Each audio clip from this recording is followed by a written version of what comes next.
सुप्रभात बच्चों, मैं आपकी हिंदी संस्कृत अध्यापिका अंजलि विश्वकर्मा। आज हम पढ़ते हैं प्रथमा पाठा विद्या महत्वम, विद्या के महत्व के बारे में। आज हम इसलिए ये श्लोक पढ़ते हैं। चलिए, पहला श्लोक है विद्या ददाति विनयम विनयादि आदि पात्रताम पात्रत्वात् धनम आपनोति धनात् धर्मम तथा सुखम। विद्या ददाति विनयम, तो विद्या विनयम ददाति, विद्या हमें विनम्रता देती है। विनयादि आदि पात्रताम, तो विनयाद पात्रताम याति, विनम्रता से हमें योग्यता की प्राप्ति होती है। याति मतलब प्राप्त होना। फिर पात्रत्वात् धनम आपनोति, पात्रत्वात् धनम आपनोति, पात्रता से हमें योग्यता की प्राप्ति होती है। धनात् धर्मम, धन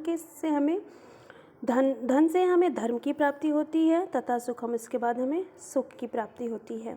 एक बार फिर से देख लेते हैं। विद्या ददाति विनयम, विद्या हमें विनम्रता देती है। विनयादि आदि पात्रताम, विनम्रता से हमें योग्यता की प्राप्ति होती है। फिर पात्रत्वात् धनम आपनोति, योग्यता से हमें धन की प्राप्ति होती है। धनात् धर्मम, धन से हमें फिर धर्म की प्राप्ति होती है। तथा सुखम, इसके बाद सुख की प्राप्ति होती है। न चौर्यहार्यम, दूसरा श्लोक देखते हैं। न चौर्यहार्यम न च राज्यहार्यम न भातृभाज्यम न च भारिकारी व्ययेषु कृते वर्धते एवं नित्यम विद्याधनम सर्वधनम प्रधानम। विद्या रूपी धन, विद्या के बारे में बताया गया है। जैसा कि हमारा पाठ ही है विद्या महत्वम, तो विद्या के बारे में बता रहे हैं। विद्या रूपी धन को न चौर्यहार्यम, ना तो कोई चोर चुरा सकता है। हार्य मतलब चुराना, तो न तो कोई चोर चुरा सकता है। न राज्यहार्यम, न कोई राजा इसे ले सकता है। न भातृभाज्यम, न कोई भाई इसका बंटवारा कर सकता है। न च भारिकारी, और न ही यह भारी है, न ही यह बोझ के समान है। व्ययेषु कृते वर्धते एवं नित्यम, व्यय करने पर व्ययेषु कृते, जितना भी हम इसे व्यय करेंगे, खर्च करेंगे, उतना ही यह हमेशा बढ़ता है। तो व्ययेषु कृते वर्धते एवं नित्यम, व्यय करने पर, खर्च करने पर यह हमेशा बढ़ता है। विद्याधनम सर्वधनम प्रधानम, विद्या रूपी धन सभी धनों से श्रेष्ठ है।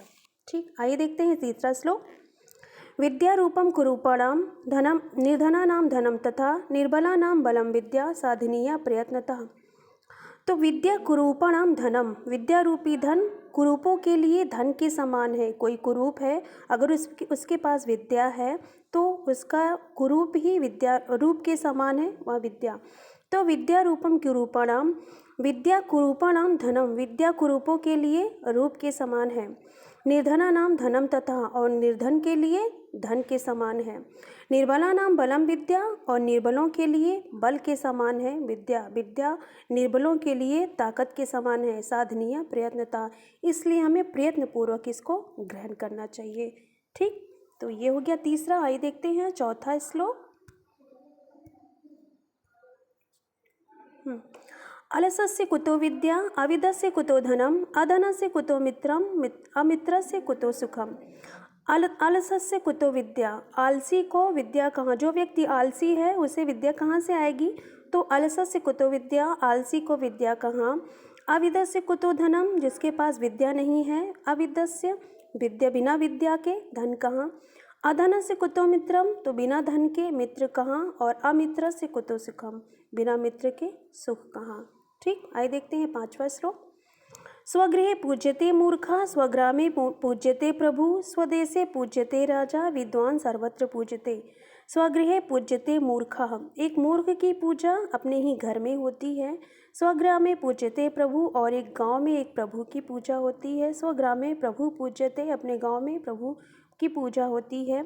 स्वदेशे पूज्यते राजा, अपने स्वदेश से अपने ही देश में राजा पूज्यते, राजा की पूजा होती है। लेकिन एक विद्वान की पूजा, विद्वान सर्वत्र पूज्यते, विद्वान की पूजा सभी जगह होती है। चाहे वह घर हो, चाहे देश हो, चाहे गांव हो, तो विद्वान है वो, उसकी चर्चा, उसकी पूजा सभी जगह होती है।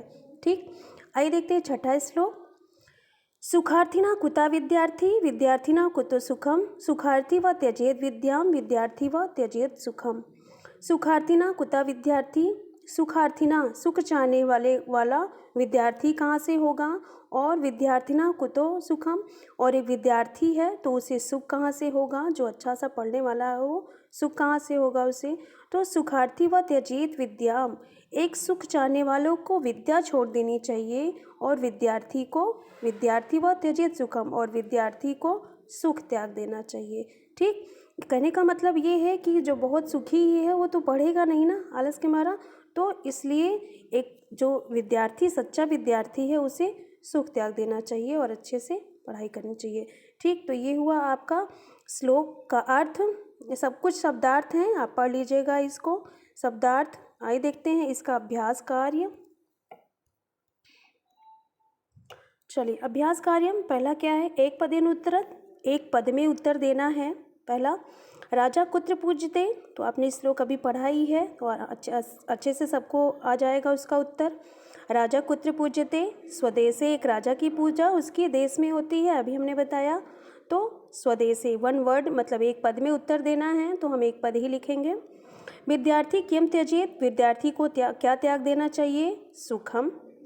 विद्याम केसाम कृते धनम, विद्या किसके लिए धन के समान है, तो निर्धना नाम।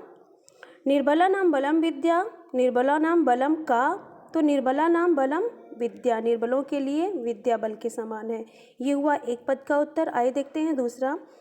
मंजूषा पाता पदानि चित्वा लिखत, मंजूषा की सहायता से रिक्त स्थानों की पूर्ति कीजिए। रिक्त स्थान मंजूषा दिया हुआ है, स्वगृहे, सर्वत्र, स्वदेशे, स्वग्रामे। ठीक, इसको फिल करना है।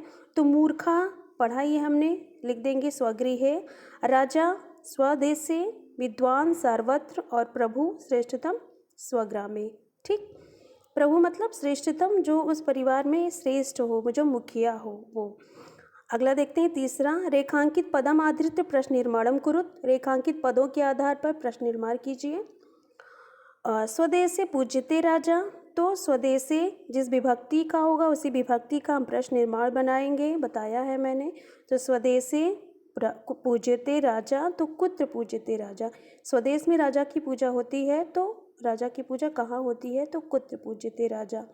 दूसरा ख, विनयात याति पात्रताम, तो विनयात विनम्रता से योग्यता की प्राप्ति होती है, तो कस्मात याति पात्रताम, किससे योग्यता की प्राप्ति होती है।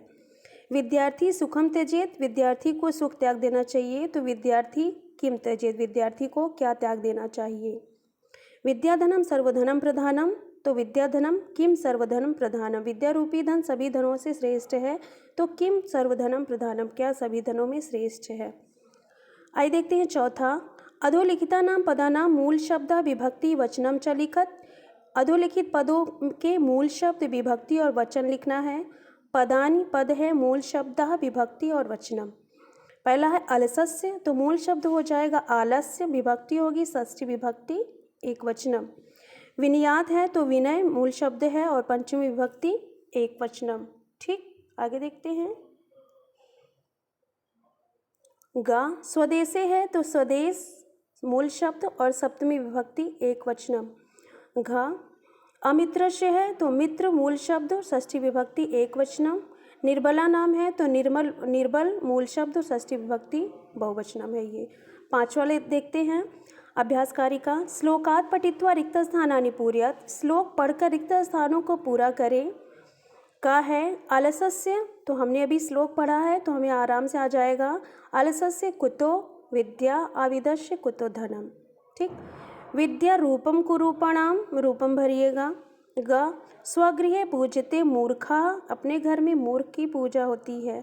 विद्या ददाति विनयम, विद्या हमें विनम्रता देती है, तो ददाति। अंगा न चौर्यहार्यम न च राज्यहार्यम, अभी मैंने पढ़ाया था तो आराम से फिल कर लेंगे आप लोग।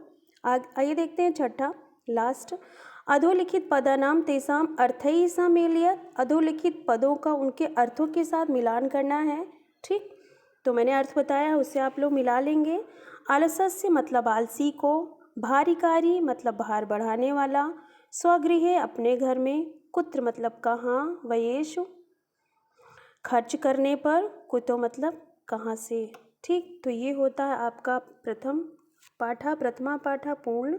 तो आप लोग पढ़िएगा श्लोक अच्छे से, याद भी करिएगा और अभ्यास कार्य करिएगा कॉपी पर और बुक पर दोनों। ठीक, मिलते हैं दूसरे वीडियो में दूसरे पाठ के साथ। बाय बच्चों।